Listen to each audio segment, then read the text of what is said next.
Great. Just a few more minutes, and then you can all go. We can all go have lunch.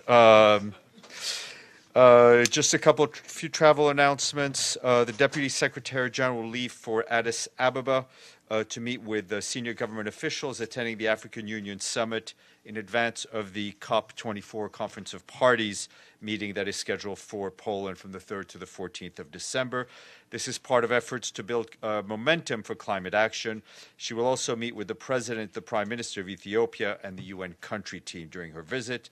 She will then proceed to Germany, France, China from the 19th to the 22nd of November to engage with senior government officials on supporting positive outcomes in Katowice, as well as to talk about the Secretary General's Climate Summit in 2019. And she will be back in New York on the 22nd of November. Our guest, Jean-Pierre Lacroix, will be in Cairo to take part in a regional conference on enhancing the performance of peacekeeping operations. He will give the keynote speech at this two-day event, high-level event, and while in Cairo, he'll also meet with government officials. That's starting tomorrow. Then from the 20th to 23rd of November, he will be in Tokyo to exchange views with senior government officials on developments related to UN peacekeeping. He will also give a speech on the 22nd of November on the challenges and achievements of UN peacekeeping at the Sofia Institute for International Relations. Undersecretary General for Political Affairs, Rosemary DiCarlo, is returning to New York after a short visit to Moscow. While there, she met with senior Russian officials and discussed issues such as the reform of the UN's peace and security architecture, cooperation between Russia and the Department of Political Affairs, as well as the situations in Syria, Libya, Ukraine, and the Caucasus. She also held talks with the leadership of the Collective Security Treaty Organization, known as CSTO. And the Secretary General Special Representative for Central Asia, Natalia Gurman, and the Assistant Secretary General for Political Affairs, Miroslav Yencha, took part in the 8th annual meeting of the Deputy Foreign Ministers of Central Asia earlier today in Bishkek in Kyrgyzstan. And want to flag a new report by the Secretary General's by the Secretary General, on children in armed conflict that has found that boys and girls in Myanmar have suffered patterns of grave violations following the start of the crisis in northern Rakhine in August of last year. These findings are in line with what other UN bodies have found, confirming killing, maiming, and rape, for which Myanmar's armed forces have already been listed on the Secretary General's annual report from last year. During the 14-month reporting period of the latest report they released today, 669 children were reportedly killed, 39 maimed, and a large majority of them were Rohingyas. And this morning you saw the Mr. Lacroix, joined by the Director of UN Women and the African Union Commissioner for Peace and Security, briefed the Security Council on their joint visit to South Sudan in October. And this afternoon, as you all know, there'll be an open meeting on Yemen, where the Council members will be briefed by Martin Griffiths, the Secretary General's Special Envoy for Yemen, the Emergency Relief Coordinator, Mark Lowcock, as well as David Beasley, from which you just heard from. And lastly, almost lastly, today is the International Day of Tolerance. And as I mentioned yesterday, this morning there was a screening of short films from YouTube's 2018 Creators for Change. And also today, UNESCO awarded its UNESCO Madhajanit Singh Prize for the promotion of tolerance and nonviolence. The prize is awarded every 2 years, and the winners were social entrepreneurs and filmmakers Manon Barbeau of Canada and Coexist Initiative, a nonprofit organization working to end violence against women in Kenya. And lastly, there are only 45 members who have left to pay their full dues. Which country just paid? Lebanon. We're trying to gin it up again. Yes, Masuji. Thank you, Stéphane. Stéphane, on this Rohingya crisis that you just spoke about earlier, it has been said again and again that now conditions are really unsafe for the Rohingyas to return back, refugees, especially refugees, to go. So all the efforts to get them back has fizzled out.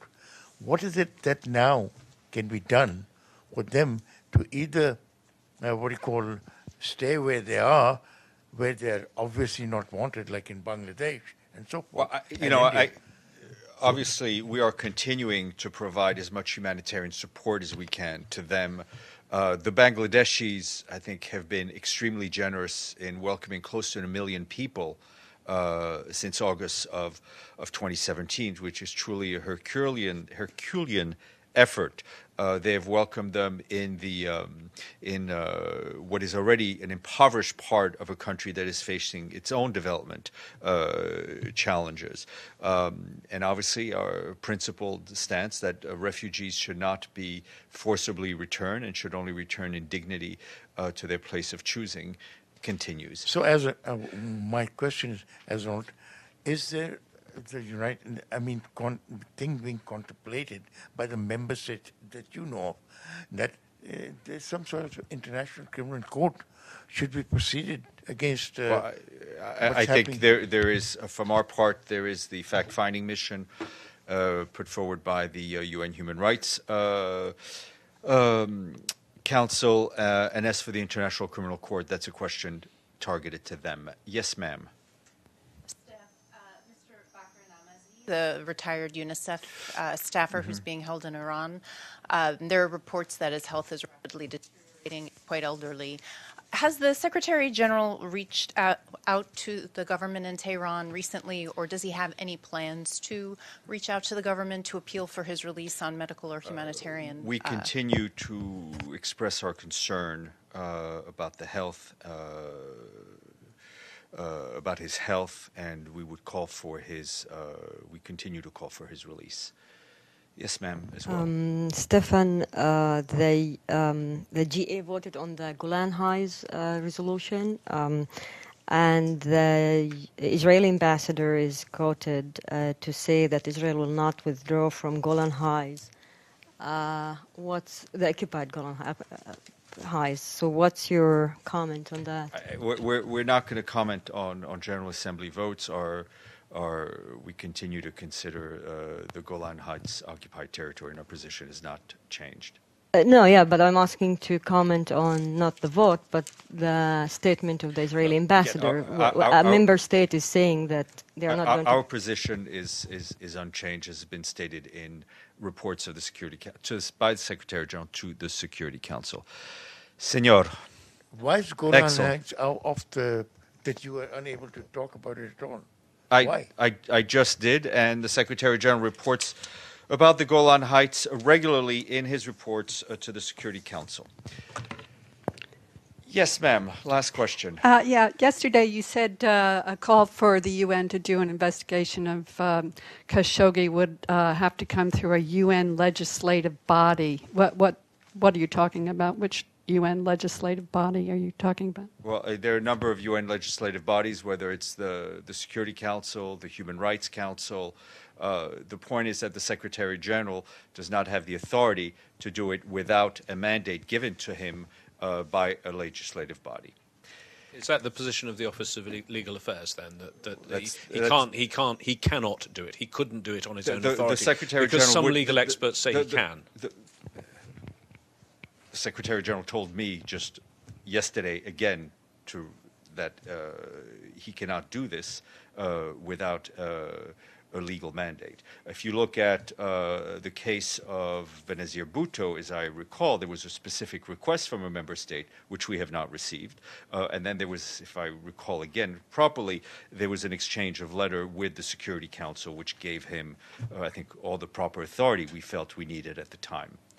It's a follow-up on that. Yeah. I wasn't going to, but I have to. The day of tolerance, indeed. As a follow-up. I thought it was a one-way street. Yeah, but go ahead.